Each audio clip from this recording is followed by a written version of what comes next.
The Dharma realm of gods. Verse. Beings of the sixth desire and the Brahma heavens practice the 5 precepts and the 10 good deeds. Planting seeds with outflows, they cannot terminate their transmigration. Commentary.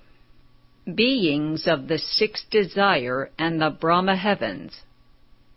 First of all, there are 6 desire heavens, which are the heavens of the desire realm. There are heavens in the desire realm, the form realm, and the formless realm, in all of the 3 realms. Our world is located under the first of the 6 desire heavens of the desire realm, the heaven of the 4 heavenly kings. This heaven, which is directly above us, is governed by the 4 heavenly kings. It is located halfway up Mount Sumeru, which means that half of Mount Sumeru is within the human realm, while the other half is above the heaven of the 4 heavenly kings. The parts of this heaven located on the north, south, east, and west sides of Mount Sumeru are governed by the 4 heavenly kings, as are the 4 continents of our world. Purva Vaideha in the east, Jambudvipa in the south, Aparagodaniya in the west, and Uttarakura in the north. If we were to go into detail, we would never finish our discussion of this heaven. The beings in the heaven of the 4 heavenly kings have a lifespan of 500 years, but that's not the same as 500 years in our world. 1 day and night in that heaven is equal to 50 years on earth. Figure it out. How many years on earth is 500 years in the heaven of the 4 heavenly kings? The beings in that heaven live for 500 years. One of their days is 50 human years. How many human years in 365 days of their days? If you know math, you can figure it out. The second heaven in the desire realm is the Triyastrimsha heaven. Triyastrimsha is a Sanskrit word. You don't know what that means? Then let's call it the don't know heaven. The don't know heaven is just the Triyastrimsha heaven, a Sanskrit word that means 33. Chakra, known as Yintolaya, Indra, in the Shurangama mantra, resides in the center of these heavens. He is the god revered in Christianity, and in China he is known as the Jade Emperor. The Book of History refers to him as the Supreme Lord and says, "Bathe and observe purity in order to worship the Supreme Lord." In ancient China, no one knew about the Buddha. They knew only about the Supreme Lord. In the Shang dynasty, Emperor Tong used a black bull as an offering to the Supreme Lord and said, "I, Liu, but a small child, presume to use this black bull in venturing to make known to the supremely exalted ruling Lord that if I have offenses, they are not the people's, and if the people have offenses, the offenses rest with me." Emperor Tong's name was Liu, and he referred to himself as a small child out of respect for the Supreme Lord. He very sincerely offered a black bull and told the Supreme Lord that if he made errors, the citizens should not be blamed, and that if the common folk of his country committed offenses, the responsibility should rest with the emperor for not having taught them correctly. The ancients blamed themselves in that way, unlike people of today who clearly know that they are in the wrong but say, "Don't look at me, it's his fault. How can you blame me?" and complain, God is unjust. Why does he confer wealth on others and make me so poor? Why does he bestow honor on some and leave me so wretched? They blame heaven and curse mankind, looking for faults in others instead of admitting their own wrongs. The ancients acknowledged their own mistakes. In the Triastrimsha heaven, Shakra resides in the middle, with 8 heavens surrounding him to the north, south, east, and west, making 33 in all. The third of the desire heavens is the Yama, Suyama heaven. Yama is a Sanskrit word which means time period. In this heaven, the gods are so happy that they sing songs about their bliss day and night. They sing, "How happy I am, I'm so happy." They are joyful throughout the 6 periods of the day and night. Hence, the name of this heaven is translated as time period. Every time period is filled with happiness. The fourth of the desire heavens is the Tushita heaven, which translates as happiness and contentment. The beings there are always happy and satisfied. Those who know contentment are always happy.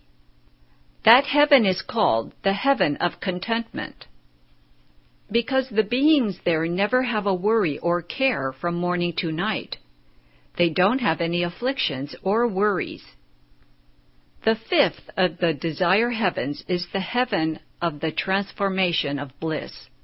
The beings in this heaven can derive happiness from transformations. In the previous heaven of happiness and contentment, the beings are happy and content regardless of whether there are transformations. They are content even in unhappy situations. In this heaven, the beings bring about happiness through transformations.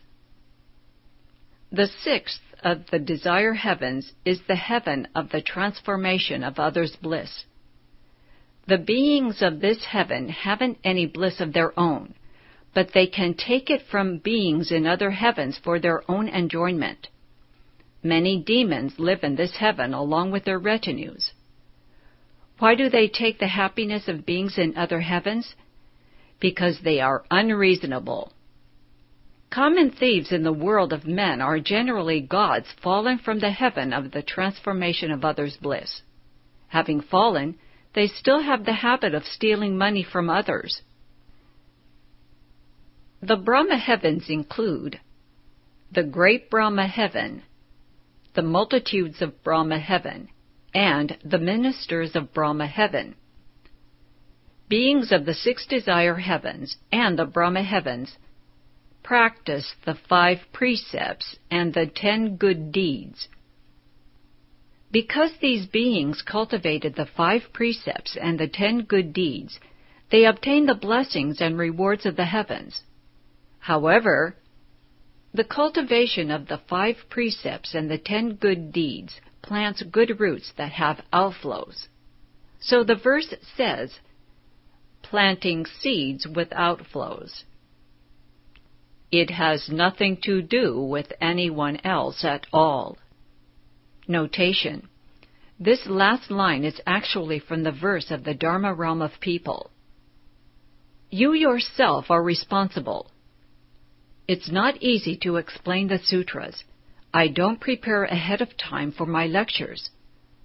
Some of you are thinking that I said the verse wrong, but you don't dare to say it aloud. Strangely enough, though, once you say it in your mind, I receive your telegram. So I'll correct the last line. They cannot terminate their transmigration. Am I right this time? Did you think to yourself that I said it wrong? Disciple: yes. More than one of you thought that way. The rest of you should also admit to having such thoughts. Be honest. If you aren't honest, you will never attain the way. The Dharma realm of Asuras. Verse: Asuras have a violent nature, laden with blessings, lacking power, absolutely determined to fight. They bob along in karma's tow. Commentary. Ashura is a Sanskrit word that means ugly. Male Asuras are extremely ugly. The females are beautiful. It is the nature of the male Asura to initiate fights. The female Asura is also naturally fond of fighting, but wages covert wars, unlike the overt physical battles of the males, using weapons of the mind such as jealousy, obstructiveness, ignorance, and affliction. Sometimes this realm is included in the three good realms: gods, humans, and Asuras. At other times it is classified as one of the four evil realms: hell beings, hungry ghosts, animals, and Asuras. There are Asuras in the animal realm, in the human realm, in the heavens, and among the hungry ghosts. Although the Asuras are an individual Dharma realm by themselves, they appear in the other realms as well. In general, regardless of what realm they are in, they like to pick fights, and they have bad tempers. They enjoy bossing others around and like to be supervisors, but they can't stand supervision. They won't be controlled by others. These are the characteristics of Asuras. If you haven't noticed the Asuras, I can tell you more about them. Among people, Asuras can be good or bad. The good Asuras include military officials and troops, and bad Asuras are bandits, thieves, robbers, thugs, murderers, and the like. We can see these Asuras in the world of men. There are also Asuras in the heavens. Heavenly Asuras wage battle against the heavenly troops of Shakra. From morning to night, they attempt to overthrow Shakra so that they can seize his jeweled throne and become the heavenly king.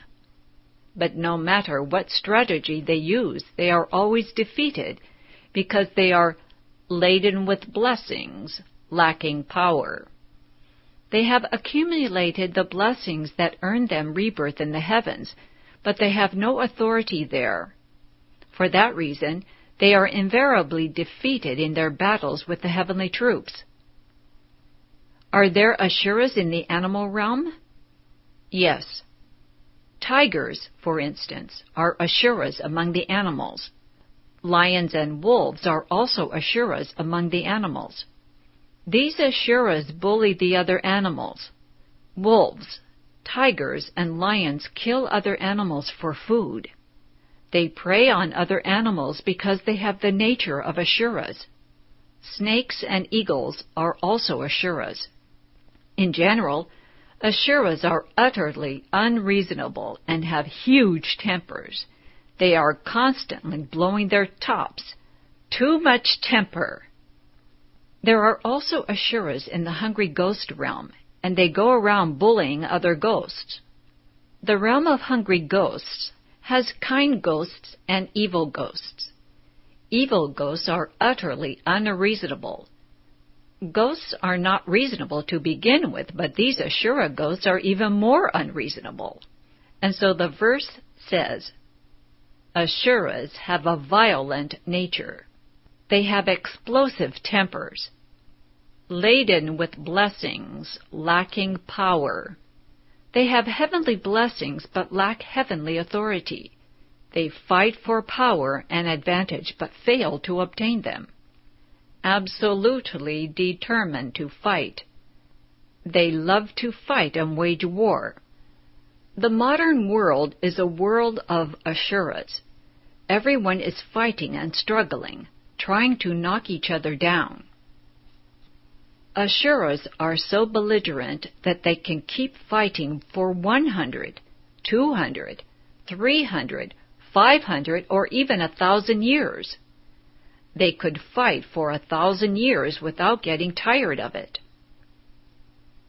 This is the age strong in fighting, and also the Dharma-ending age. Nevertheless, we don't want it to be the Dharma-ending age.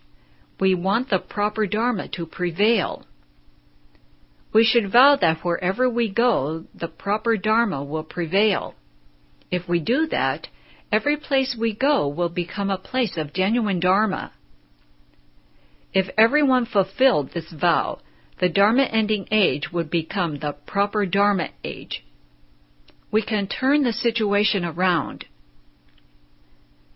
They bob along in karma's tow. Asuras may be born in the heavens, in the human realm, or in the realms of animals and hungry ghosts. Dragged by the force of their karma, they become deluded, create more karma, and undergo the retribution. The force of their karma pulls them to undergo retribution in various realms. Cultivators should take care not to be belligerent and hot-tempered. Then they won't get dragged into the Asura realm. If we study them in detail, we find that there are Asuras in 5 of the 9 Dharma realms of living beings. In the animal realm, there are Asuras among creatures that fly in the air, those on the land, and those in the water. Crocodiles are an instance of Asuras in the water. Wild stallions are Asuras among horses. They bring trouble and disturbance to the herd. Most bulls are Asuras too. They butt their 2 horns against things to show their tough Asura disposition. Bulls are Asuras by nature. Dogs have even more of an Asura nature, so people who own dogs are in close association with Asuras. If you hang around Asuras, you become closer to them, and getting close to them is dangerous. You might just fall into the realm of Asuras. Everyone should pay attention to this and be careful not to run into the realm of Asuras. The Dharma realm of people. Verse. The way of men is harmony, with merit and error interspersed. On virtuous deeds you rise. Offenses make you fall. It has nothing to do with anyone else at all. Commentary. The realm of Asuras is dangerous, but what about the realm of people? There are both good and evil people. The way of men is harmony. People are harmonious beings who are capable of getting along with one another. However, those who become human beings are neither completely good nor completely bad. Beings who are completely good are reborn in the heavens, while those who are thoroughly bad become animals or hungry ghosts or fall into the hells. People have both merit and offenses. When a person's merit is greater than his offenses, he will be born into a rich and distinguished family. But one with small merit and heavy offenses will be born into a poor family. Between these extremes are 1,000 differences and a myriad distinctions. Therefore, the verse says, with merit and error interspersed. They have some merit, and they also have some offenses. They are neither extremely yin nor extremely yang. Beings with a predominance of yin become ghosts. Those who have mostly yang become gods. They don't become humans. Human beings can ascend to the heavens or fall into the hells. If you do good deeds, you ascend. If you commit offenses, you fall. So the verse says, on virtuous deeds you rise. Offenses make you fall. It has nothing to do with anyone else at all. Other people cannot tell you to fall into the hells, make you a ghost, or cause you to become an animal. It is entirely up to you. What you create, you must endure. You must suffer the consequences of your own actions. The Dharma realm of animals. Verse. Eager animals feed on greed, never sated by a lot. They take what's black as white, and can't distinguish wrong from right. Commentary. The 7 Dharma realms discussed above are the better ones. If you wish, you can enter them to try them out. Put on a play, but you shouldn't play around with the remaining 3 Dharma realms. If you try these out, you may not be able to escape. It is said that once you lose your human form, 10,000 eons may pass before that form can be obtained again. It's very dangerous. You shouldn't treat it as mere play acting. One of my disciples compared it to putting on a play, but he doesn't really understand what's going on. There are billions of animals, an infinite variety, flying, crawling, swimming, or walking, in the sky, on land, and in the water. The species of birds and flying animals alone number in the millions, and land animals are not a few either. There are millions of land animals ranging from small rodents, through cows, horses, deer, and bears to the mighty elephant. In the water are seals, water buffalo, seahorses, manatees, and a myriad variety of swimming creatures. We could never thoroughly study and understand all these animals. Even PhDs in the areas of zoology, biology, and related fields who do extensive and continuous research have no way to know all the animal species in the world. If they know 1,000, they don't know 1,100. If they know 1,100, they don't know 1,200. Although someone might claim to know them all, how can he be certain that someone doesn't know more than he does? It's impossible to be sure. We have no way to completely know all the species of animals. Even the number of different kinds of insects would be hard to determine. When examined like that, wouldn't you say that the world is multi-layered and infinite? Infinite and multi-layered. Beings become animals as the result of one thing: greed. Eager animals feed on greed. For them, no matter what it is, the more the better. A little won't do. They are insatiably greedy. They never get tired of more. Since they are never sated by a lot, they can't tell that black is black. They say, "Oh, it's white." They take what's black as white. Because they are greedy for everything, they have no concept of what we consider reasonable, even to the point that they are greedy to eat excrement. The more excrement a dog eats, the better it likes it. People wonder how it can eat such filth, but the dog finds it more savory with every mouthful. That's how they are, never sated by a lot. That's an example of taking black as white. They delight in something that is basically unpleasant. Greed can extend even to the desire for more sickness. One sickness is not enough, they want two. They also want to take more medicine. And they can't distinguish right from wrong.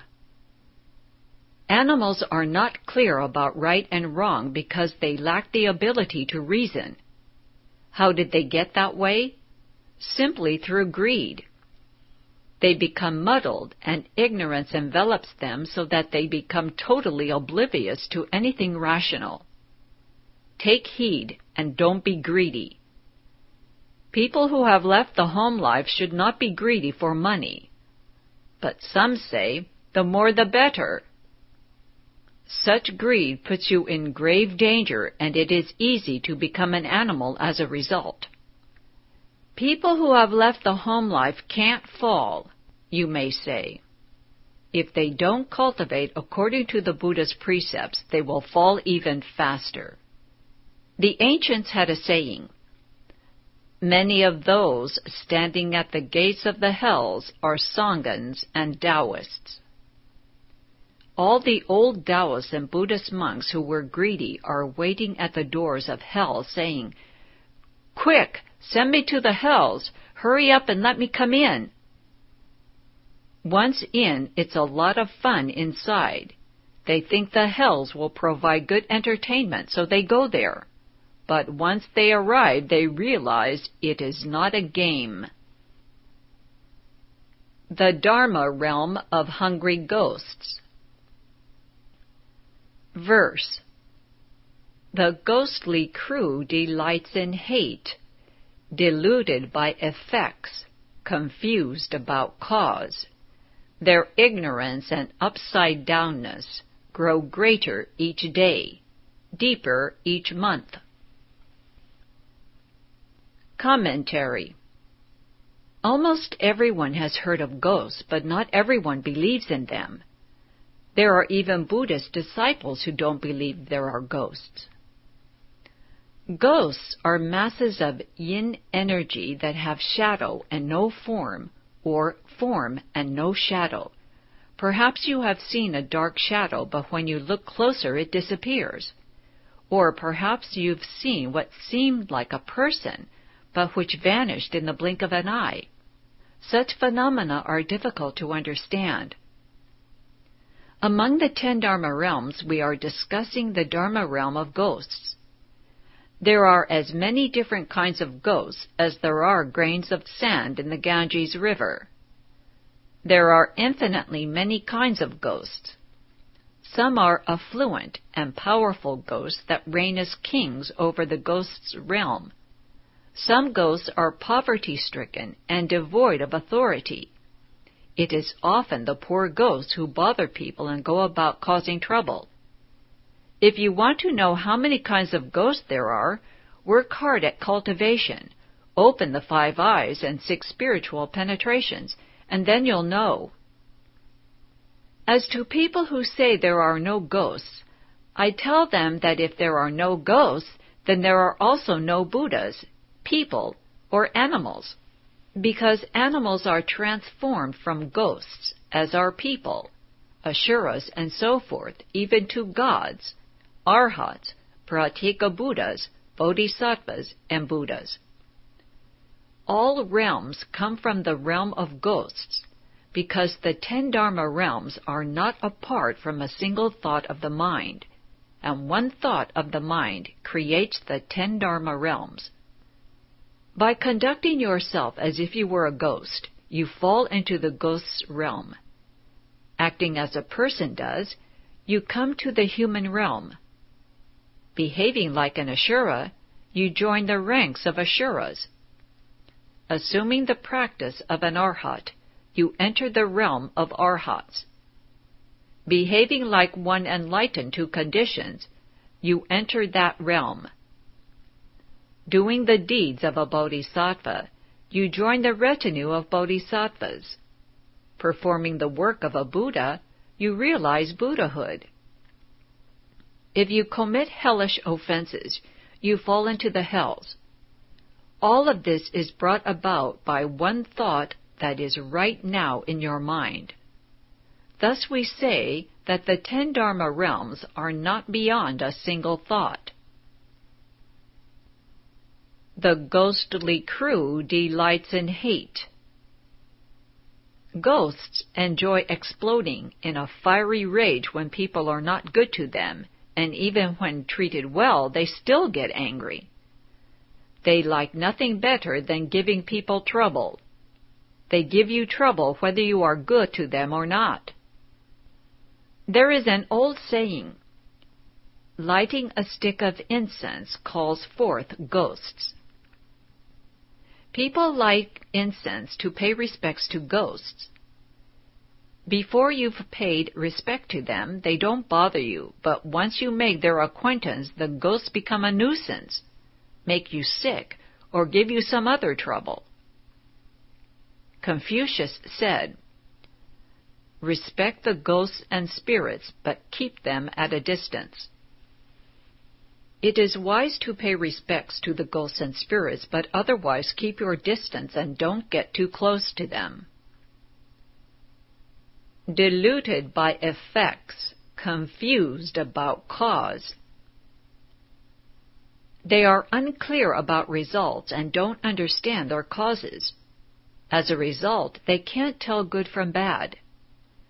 Basically, if you plant a good cause, you reap a good fruit. If you plant a bad cause, you reap a bad effect. If you plant melons, you get melons.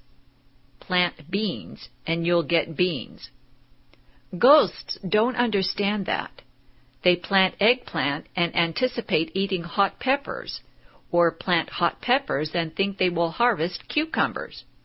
Since they have no comprehension of principles, they act recklessly and in confusion. Their ignorance and upside-downness grow greater each day, deeper each month. They accumulate a lot of karma every day. Their ignorance and upside-downness becomes deeper with each passing month. The more karma they create, the deeper their ignorance gets, and the deeper it gets, the more offenses they commit.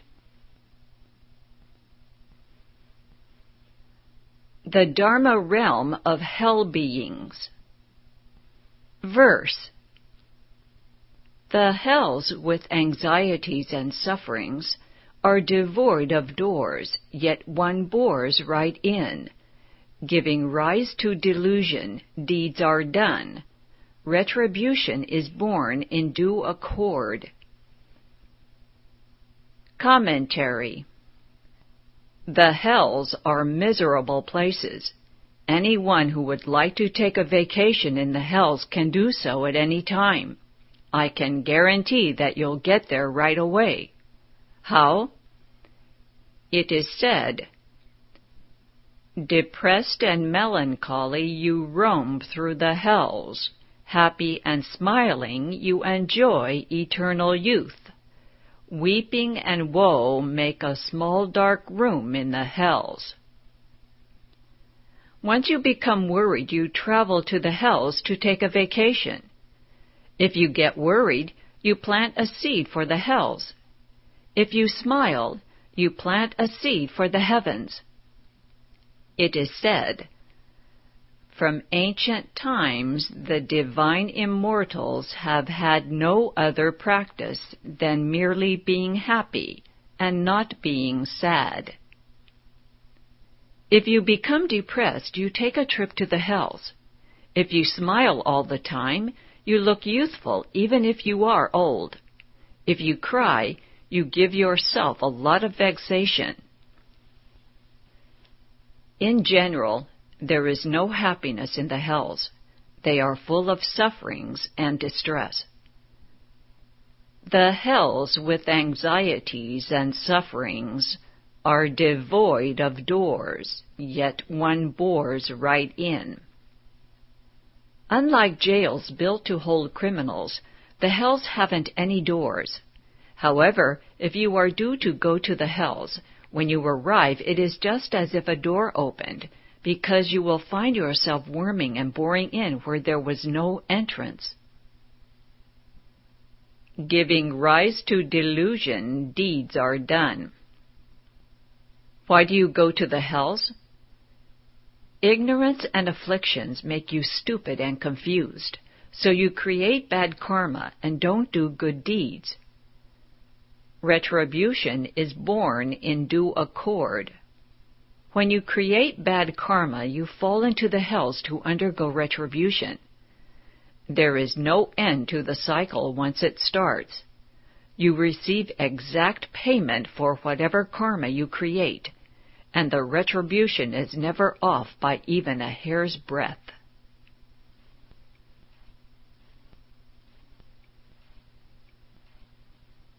Verse. All of these 10 realms, a single thought, are not apart from your present thought. If you can awaken to that thought, you'll arrive immediately at the other shore. Commentary. Buddhas, bodhisattvas, hearers, and those enlightened to conditions are the 4 sagely Dharma realms. Gods, human beings, asuras, hell beings, hungry ghosts, and animals are the 6 common Dharma realms. Together they make up the 10 Dharma realms. Where do the 10 Dharma realms come from? From the single thought which is right now in your mind. All of these 10 realms, a single thought, are not apart from your present thought. If you can awaken to that thought, if you can understand it, you'll arrive immediately at the other shore. The other shore is enlightenment. When you become enlightened, you are no longer confused. When ignorance is smashed and the Dharma body appears, you arrive at the other shore. This is Mahaprajna Paramita,